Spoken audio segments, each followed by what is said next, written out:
They say if you don't modify your motorcycle, you might as well push it into the sea. But for new riders, never modify it blindly. No matter how good it looks, it's useless if it doesn't fit you. Today I'll teach you how to modify rationally step by step, and easily avoid all the pitfalls that make riding a misery.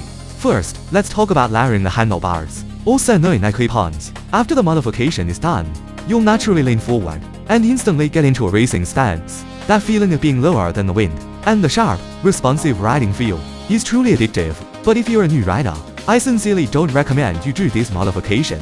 Why? Because most new riders haven't developed the habit of riding with core strength from the waist and abdomen.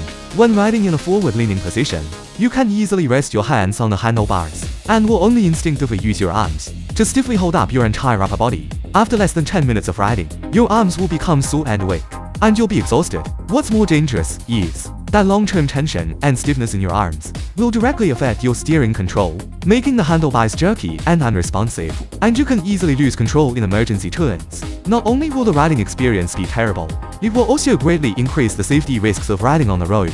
In contrast, experienced veteran riders have sufficient core strength in their waist and abdomen, know how to grip the bike with their legs, and use core strength to share the pressure from the road, with their hands only lightly resting on the handlebars to sense road conditions. At this point, installing low clip-ons will maximize the man-machine integrated control experience, and the connection between rider and bike will reach its peak, so it's naturally full of riding fun. Next, let's talk about raised Footpegs rear assets. After modification, the Footpegs are higher and further back, allowing you to easily lean the bike into steeper angles, and make knee dragging while turning smoother and more fluid. But at the same time, your legs will be more tightly curled.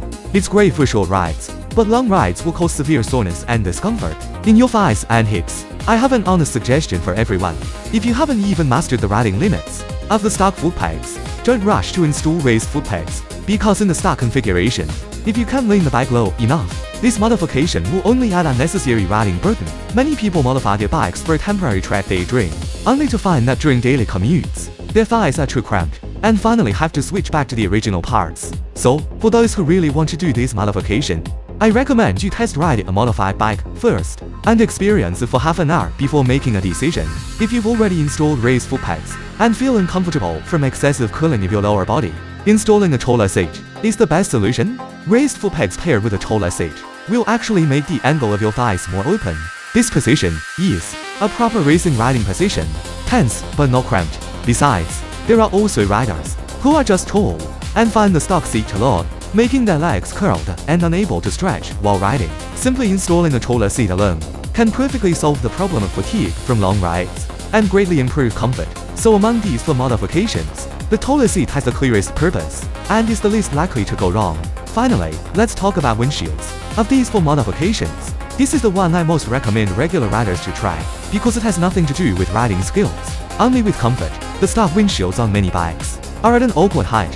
When riding in a normal daily sitting position, turbulent airflow hits the top of your helmet directly, and the wind noise in your ears is deafening, making long-distance riding especially miserable. In contrast, in a racing stance, that turbulent airflow just passes over the top of your head, making your riding world much quieter. So in this case, you just need to replace it with a slightly taller or curved windshield. Even in the most relaxed commuting position, the airflow will pass over the top of your head, no pressure on your chest, no wind noise in your ears, and your riding comfort will be improved by a whole level. Each of these four modifications looks great, but I hope you don't modify your bike just for looks, but because it's truly suitable for you. Make the bike a part of your body, rather than turning it into a hunk of iron that makes you suffer. That's the true meaning of modification.